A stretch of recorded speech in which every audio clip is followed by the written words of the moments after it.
Welcome, everybody, to the Healing Place podcast. I'm your host, Teri Wellbrock, and just doing a happy dance yet again. I have another amazing guest joining me, and today it's Kristen Blythe, and she is Ancestral healing coach, energy healer, and mentor for healing professionals, as well as the founder of Rooted Wisdom Coaching. So welcome, Kristen. Thank you so much, Teri. I'm so happy to be here. This is so exciting. I'm so excited. I just told you, I said, I'm excited to learn because is the people who've been fans of this show for the past 5.5 years know they've traveled my healing journey with me. I certainly do. Like if it comes across my radar, I want to do it. I want to try it and see if it helps me a little bit further down that healing road. And so, but the ancestral part of it, we've talked about it a little bit, but not really super in depth. And I haven't done it. So I'm excited to learn from you. So yeah, so talk to us about that piece of it. Yeah, so I actually started my career doing hands-on energy work. That's how I started. I started training in it over 20 years ago. And then when I opened my practice, I was kind of taking all the bits and pieces that I had learned through my training, through different mentors that I had and that kind of thing. And that was going pretty well. But I was finding that a lot of my clients were not really super invested in their healing. They were kind of wanting someone else to, give them the keys and that kind of thing. And I think we all kind of go through that process at some point. And so I was kind of searching for different ways of how can I approach healing or how can I help other people be more empowered and involved in their healing. And so I was kind of going through that process and I was about to start reworking my business model. And I started, and this was, right after I had serendipitously lost my office. The building was sold. So I was like, great, I have free time to kind of figure this out. And the universe had other plans for me. And I started having PTSD flashbacks and memory from my own childhood trauma. And so this led into this months-long, really deep dive into trauma healing. And it was something that I didn't expect. It was, in hindsight, there were signs that I had, you have nervous system symptoms, you have people in your life that you're like, why am I attracting these people? I've done so much healing on myself already. Where is this coming from? Well, it was this whole backlog of trauma that I had that I didn't remember. So I've always been intuitive my whole life. And it was my guides, my spirit guides, and my own intuition that led me through this healing process and the specific exercises, different things I needed to look at, and all of these different things that I needed to do to get through this healing. And so I came out on the other side of it and I started kind of looking back at this process thinking, gosh, like, how did this end up being my life? How was this my experience? Why did I end up with this? And I just had this insight that you didn't end up with it. You came into a story. You incarnated into a lineage that already had the same story of trauma and abuse that started generations back. And I was just the next generation in the story.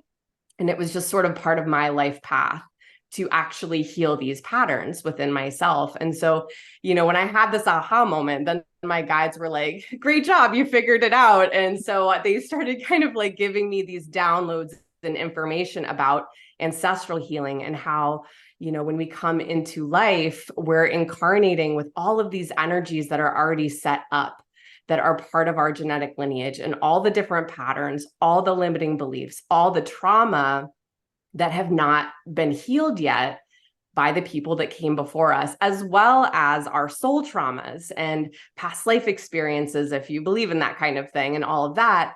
And those come together into what I call the ancestral blueprint. And this is the energetic template that we all have that's very unique to each of us, that informs our life experience. And so part of our work here as humans is to start to balance the energies that we inherit that are out of balance. So these ancestral burdens that we might have, and to use the soul gifts that we have and the different gifts that come to us through our genetic lineage to give that to the world. So, our purpose, our mission, and all of that. And they actually complement each other, our burdens and our gifts that we inherit through this ancestral blueprint that we all have. So that's kind of how I got into this work. So it was kind of I didn't, go to college and say, I'm going to be an ancestral healer. It all kind of just came together through this really intense life experience that I had. So, yeah. And I hear it happen with, I would say 90% of the guests that I have on the show who are healers and work in the healing arena. I know my degree is in psychology, but I had gone back to get a degree in psychology after some trauma experiences with some bank robberies. And I was so intrigued. Like, my mom had been through bank robberies. She was a banker too, but she didn't seem to have the trauma effects that I had. Like, I was having horrible panic attacks and so anyway, I went back and got it for that. But here I am in this podcast world and this healing world, yes, in the trauma recovery arena, but it was this again just kind of happened and I was led to it. So I love the idea that you listen to your guides, and allowed this to unfold for you. Yeah. And I'm so ever grateful for that every day, because I know not everyone has that initial experience of going through recognizing that they have trauma to start with, and then starting to embark on that healing process with their higher guidance and with, an active intuition that's been developed that can help give them that support. And that's why, I felt called to shift everything to do it the way that I do now, which is I don't do hands-on healing work anymore. I do coaching, because I realized through the process that I can't heal anybody, really. I can provide guidance, I can provide support, I can help, direct your attention to certain things, but we all are responsible for what exists in our energy, whether, we're responsible for how it got there or not. And a lot of the time we're not. And that's something that I had to kind of come to grips with, because, I kept thinking, what did I do to deserve this experience that I had as a child? I must have done something horrible in a past life, or, I had all the stories in my mind. And then I realized, no, it wasn't actually me. I incarnated into a story that I really wasn't involved in until I came into this lineage that I came into. And part of my purpose in coming into it was because I had the ability to balance some of these really toxic patterns through other experiences I'd had in other lifetimes that this lineage needed. And I think that's the case for a lot of us that are really committed to our healing work. It's because we're here to do that healing, not just for ourselves, but for our lineage. And the really beautiful thing too is that when we do this healing work in ourselves, that healing is imprinted in our energy. So the template for the healing exists there in our field. And so anyone that's connected to us through that ancestral blueprint, so our family members, other kind of connections and relations that we have, they all can receive healing as well, just through their connection to us without us actually having to do anything. So that's a really important piece to that as well. I love that. And what just popped in my head is that I think a couple of weeks ago, I was driving in the car and I said to myself, if I decide to come back again, I hope that somehow this is like attached to me, that all this healing work I've done, that I remember somehow. I mean, not necessarily in my brain, but like in a soul level, like, oh, remember the last time? This is what we did. So yeah. That's awesome. And I tell my kids all the time, I wish I had the magic wand, guys. Like, I wish I had the magic wand to help you through your difficulties, but that is part of the journey. And I love it that my kids are in their 20s doing this work, because they've seen mom go through it in her 40s and 50s doing the work. So I say you're way ahead of the curve if you're doing the healing work in your 20s. So Absolutely. Absolutely. I mean, I definitely wish I could have done it in my 20s, like the older you get, the more you're like, really? Right. Do this now. But at the same time, I didn't have the resources at that time. And I do believe that we all come to our healing at the exact right time, even if there's all kinds of parts of us that wish it was different. I mean, when I had my memories come back, it was at a time where I had the support, from others for the first time in my life that could have helped me through it. I had the energetic understanding of things. I had the financial resources to take time off work. All of these different pieces just came into place that gave me the space to heal. And it was hard, it was excruciating. It's, people think that spirituality and all that is all like sunshine and rainbows. But when you really get into the actual stuff that we need to do to start, coming more into alignment with ourselves, our soul self, it's hard. It's really hard work, and it can beat you up. And then there's like, trauma healing from the trauma healing, like from the actual process of healing the trauma. But, really my goal now is to help people access that own inner wisdom that they have within themselves, and know that they can to teach those tools so that they can go into their life. And when something comes up, they can use those tools or those exercises to work it out and clear it. And that's been the most beautiful thing in my life and in my work life, with the shift that I've made in how I approach healing with clients, is because now I see the empowerment. Now I see how, people are really invested and involved in their healing. And now they have tools that they can take home. It's not just relying on someone else. And that's really, really important. So, yeah.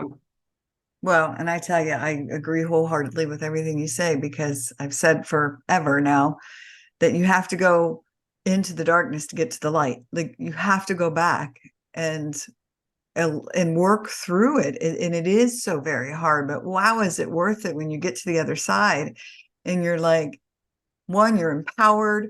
Two, there's just a freedom. There's a relief that comes with being able to, do that healing work. Absolutely. Absolutely. As it is. Yeah. Yep.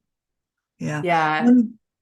Sorry, go ahead. I was just Oh, going to no. ask you, one of the things that you had on when we had communicated back and forth, you had 4 prerequisites for healing that must be met in order to fully release past traumas and limiting energies. Can you talk to us about those 4?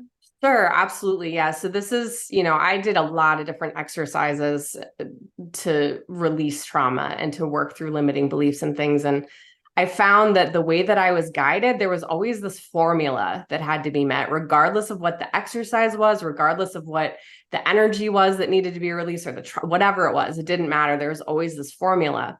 So I kind of put it together, and I call it the ROSA method, ROESA. And what this stands for is basically these 4 prerequisites are really 5 steps that we need to go through in order to fully release something, whether that be trauma, limiting beliefs, different patterns, whatever. So the R stands for what's real. So what's part of our experience.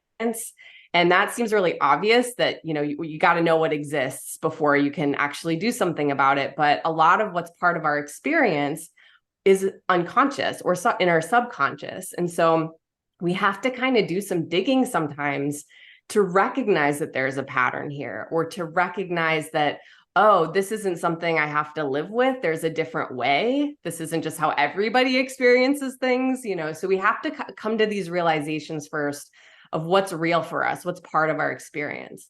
So once we have that, then we get to the O, which is what's the origin of this pattern or this thing that's here? Where did this start?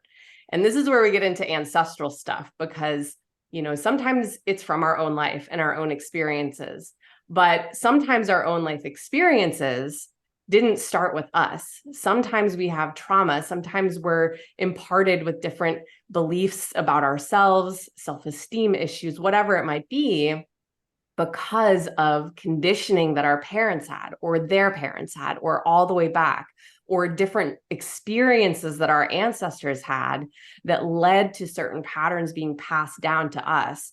And so if we can trace the origin of what exists for us as best we can backward to wherever it started, then we're kind of highlighting the entire energy of what we're experiencing from now back to its inception, whenever that was. So then the third part of this is E, which is the effect. So what effect is this thing that exists having on our life? If it's trauma, a limiting belief, how is it impacting how we experience our life, or the choices we make, or how we're feeling, or our thoughts, all these different parts of our experience.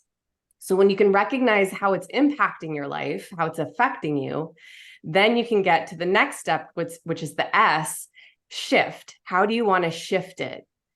Once we know how it's affecting us, then we can decide how we want to change it. And so then we can, do different exercises to figure that out for ourselves. What's most in alignment with where we're wanting to go with this, and just make that decision.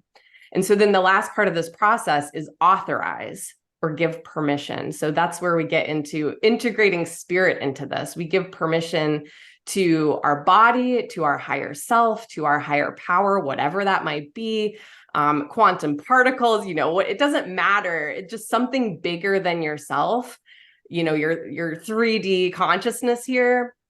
You're giving permission to release that pattern and then bring in what you've decided you want to shift it to. And it really is that simple to clear things. And there's a lot of ways that we can do different exercises to work through this. There's really infinite ways. You can do this through life experiences you have. You can just happen upon it through conversation.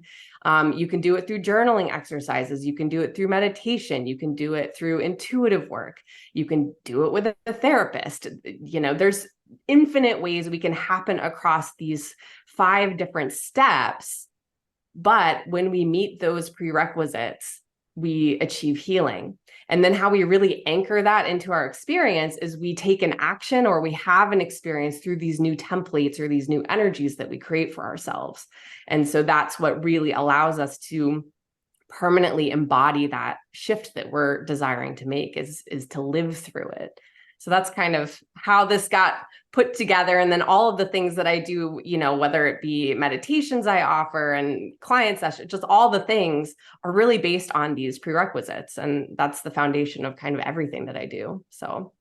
Well, I just say yay to all of it, because as someone who utilizes, as I told you, anything that comes across my radar, and I try it, but what it sounds like, you're honoring the individuality of a person. And so where some person is like, oh, I'm just not a big fan of meditation, but I love to journal, or I love to write, or whatever it is, because it is about allowing spirit, I call them angel whispers, whatever it is, to come through. And when you do find that thing that allows it to happen, wow, it's amazing what can come through and the possibilities.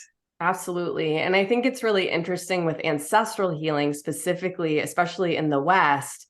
A lot of us are so disconnected from our ancestral lineages, especially if you get really far back, and what those, any tribal traditions and things like that our ancestors from long ago might have had. We don't even know about that. We don't even think about that.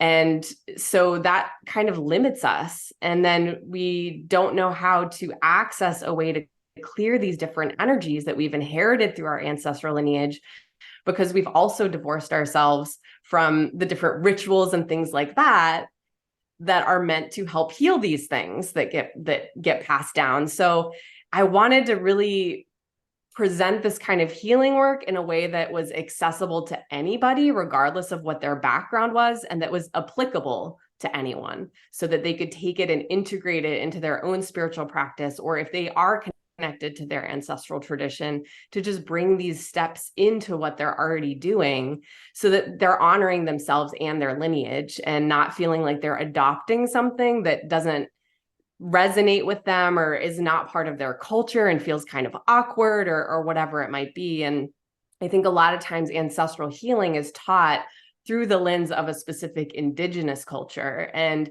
I wanted to stay away from that. Not that there's anything wrong with it, but it's just not accessible to everyone, and it doesn't resonate with everyone. And so that's what's been really powerful about this, is that it's for anyone and everyone, and it can be integrated into any practice. Yeah. Two things popped into my head and they're not related at all. So I'm going to throw both of them out and feel free to answer Okay. one or both. One is, um, so this is not just about like trauma healing, but like if you have a history of financial issues or a history of love, difficulty with relationships. I mean, this is about all different kinds of patterns, correct?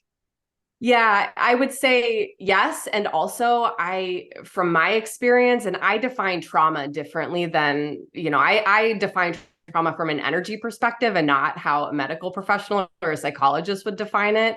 And, those who study psychology know that there's actually many definitions of trauma within different psychology models. But the way that I define trauma is when we have an experience that causes us to use that experience to inform our beliefs, our behaviors, our thoughts, emotions, choices, as opposed to our core truth.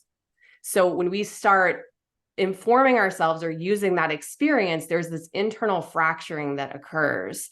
And this is how we get these different parts of ourselves, these inner child parts and shadow aspects with shadow work and things like that. This internal fracturing is created by turning away from our core self and being informed by the experience. And so that then leads to limiting beliefs and different experiences that we have. And that energy is held in our energy field. And if anyone's familiar with the law of attraction, we attract our experiences through the energies that we carry. And often we're most familiar with aligning our thoughts and emotions with what we're wanting to manifest in life. But we manifest through all of the energies that we have. And that includes our trauma energies, that includes our ancestral patterns and energies, and, all kinds of different templates that we have. So it's not just about what we're thinking and feeling in the moment. Everything in our life and in our reality is informed by our whole internal experience and all of the energies that we're connected to. So when we trace things back to the origin is always a trauma, because the trauma is what brings us out of balance with our core self. And that might not be our trauma. It might be an ancestral trauma. So let's take an example. Maybe, a lot of us had ancestors that lived through the Great Depression. And this is something that affected families in a unique way within the family, but then it also affected the collective as well.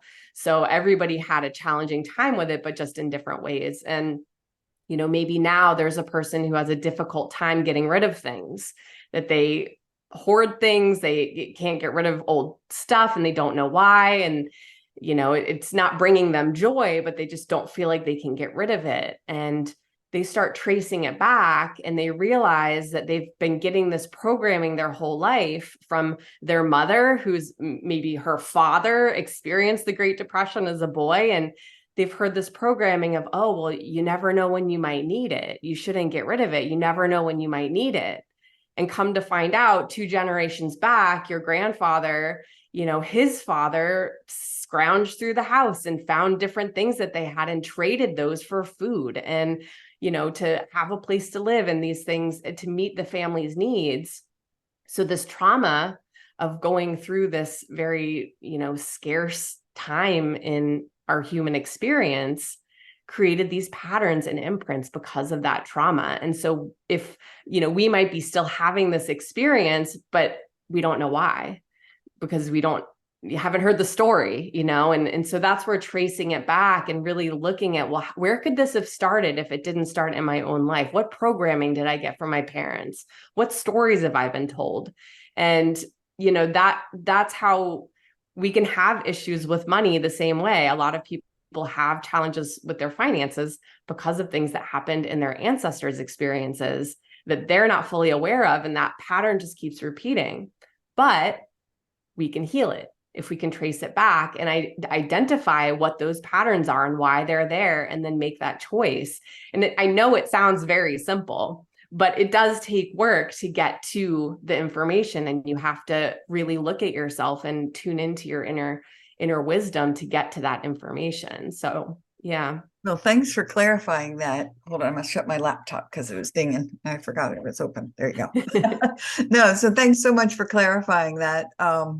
Yeah, and that's what I love it that you said that it really does go back to a trauma moment, because then it just throws the pattern off and creates that habit, that tape loop, I guess. Right. Keep And then playing. when we do this work to shift it in ourselves and in our energy, that's actually repairing that fracturing that happened when we come back into alignment with our own core truth.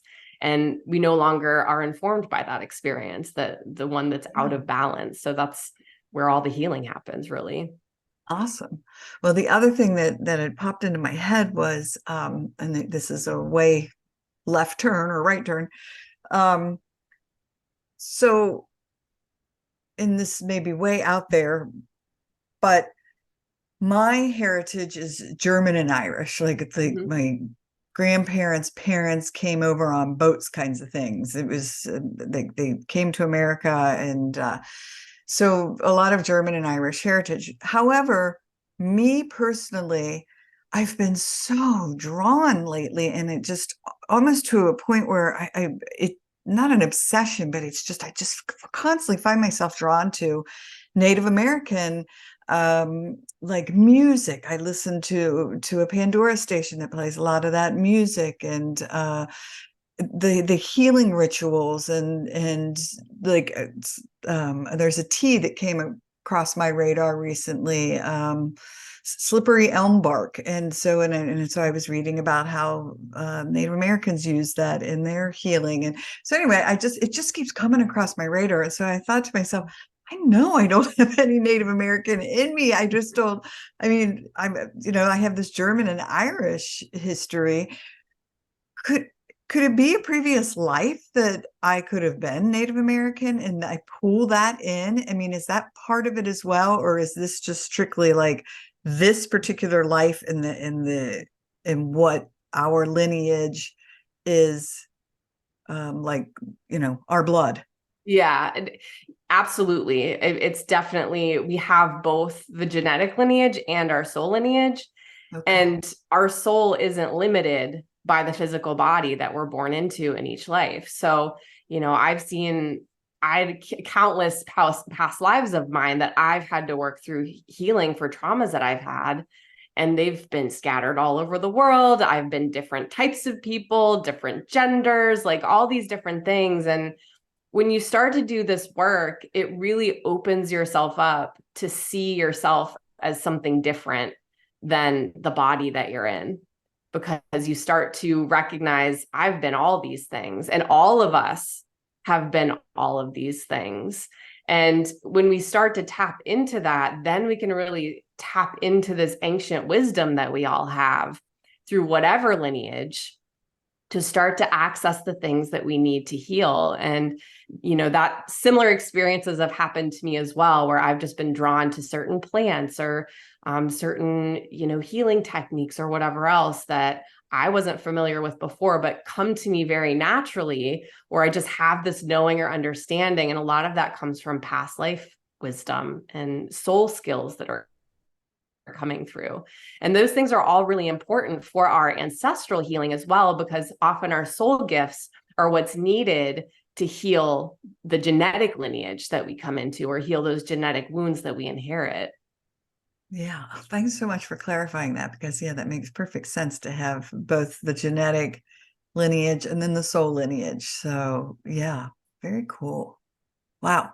Well, fascinating. I mean, again, I just think it's so amazing to deep dive into this, and open up because again, to me, it opens up the possibilities for healing. And I know I've talked about it a couple of times before on the show, but I've gone through EMDR therapy for quite a long time, and stopped for a while and then came back to it. Now I'm stopped again, for this life trauma, right? And but there just seems to be, in both of my therapists, as well as I've seen like EFT practitioners and so many other even intuitives that have talked to me, have said, Teri, like, we've done all the healing work for all your trauma here. You've done so much work, and that's a different life trauma, because I still have like can't drive over bridges or can't drive on highways.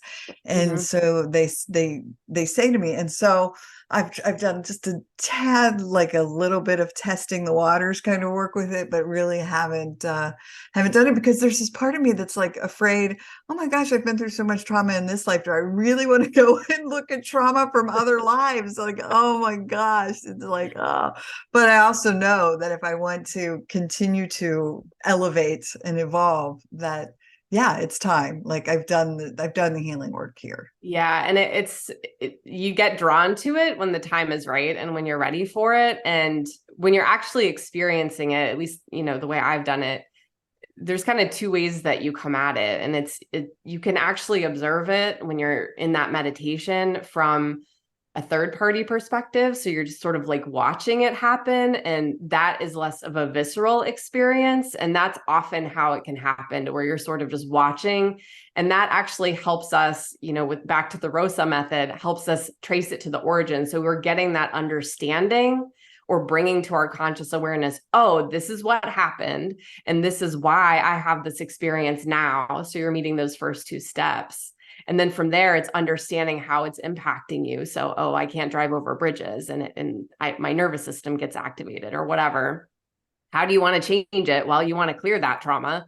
Right. You want to change those beliefs and the nervous system activation and all of that. And then you give permission. I give permission to clear this and to bring in my soul's truth or my authentic truth or whatever language you want to use there. And that will clear the energy. And then next time you drive over a bridge, notice. Notice how it feels different. Notice that, oh, I used to actually feel way more activated than I do now, or I'm able to do this now and I couldn't before, and that kind of thing. So it's a powerful experience. And then I found too that if it is something that was really deep trauma from a past life that's really embedded in our energy, we do sometimes have to observe that from a first person perspective, and to bring up those emotions and that energy, to feel it, because sometimes we're not able to feel it in that other lifetime. And once we feel it, then we can understand the impact it had on us, and then it can clear. So it usually, it's very guided when we do past life healing, and it happens in a way that's not meant to be re-traumatizing or reactivating. It's to just bring the awareness and the understanding to it, so that then it can be released. So yeah. Beautiful. And no, what a great approach that is, because again, dissociating, I get, like being able to say, oh, let me watch this movie of this thing happening. I'm like, okay, I can do that. But yeah, the first person part of it. So yeah, that's really awesome that then it's just a safe way to go back into it. So And I find that we're really supported in all of our trauma healing in that way. Like a lot of the things that are considered in psychology to be reactive, such as dissociation and things like that. Sometimes that's actually our higher self or our guides protecting us from feeling what's releasing too deeply. And it's actually not necessarily a bad thing if it's at the right timing and in the right context. It's when we're not doing our work and we're dissociating all the time, and that's not changing at all, that it's a problem. But I found that a lot through my healing process. There would just be days that I wasn't trying to be dissociated, but I would just be way up here somewhere, and I would ask about it and be told, well, you're releasing a lot. So if you were in your body all the way, you'd be feeling that way more deeply than you are right now. So it's important that this clears first, and then we'll put you back in your body. So I love that. Yeah. So that's something. Don't beat yourself up if you're, sometimes we have this clinical understanding of things that we think, well, something's wrong with me. And that's not necessarily. Our nervous system and our body has so much wisdom, and it knows how to navigate different things in a way that's safe for us until we're able to release that. And then it rebalances itself. So, yeah. Oh my gosh, I love it. I mean, again, I say to people, be gentle with yourself all the time. I end the show with be gentle with yourself. So yeah, I love the idea of being easy on us when we when we find ourselves maybe wandering off just a bit. So yeah. Oh my gosh. So I wanted to give you an opportunity to talk about anything that you may have wanted to speak about and haven't had an opportunity to do so yet. Sure. Yeah. I mean, really, the thing that I really like to get across to people is just that we all have that power within us to heal, that healing from trauma, whether it's personal trauma, ancestral trauma, it doesn't matter.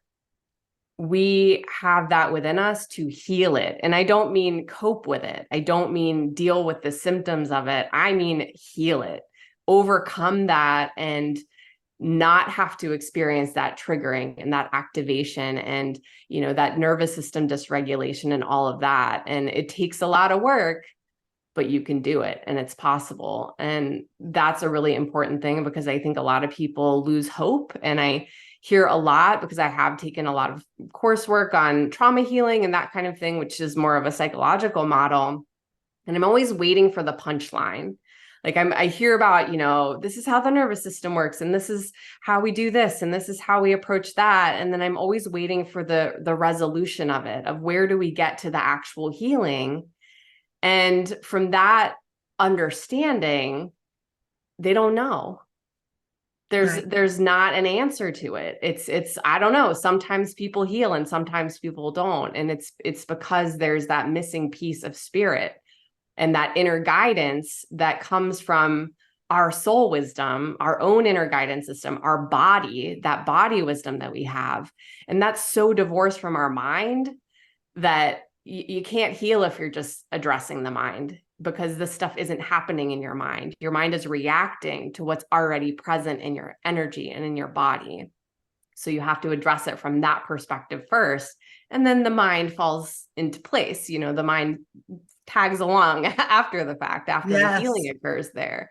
So that's what I really like to empower people with, is you have the power. It's not in anyone else that can heal you for you. It's all in you. And sometimes it just takes some information, some tools, some support, and you can get there. And that's kind of what my mission is to help people do that. And I offer courses on my website. There's a free course called Ancestral Blueprint Basics that kind of teaches about the ancestral blueprint and the energy that we inherit through our lineages, both the soul lineage and our genetic lineage.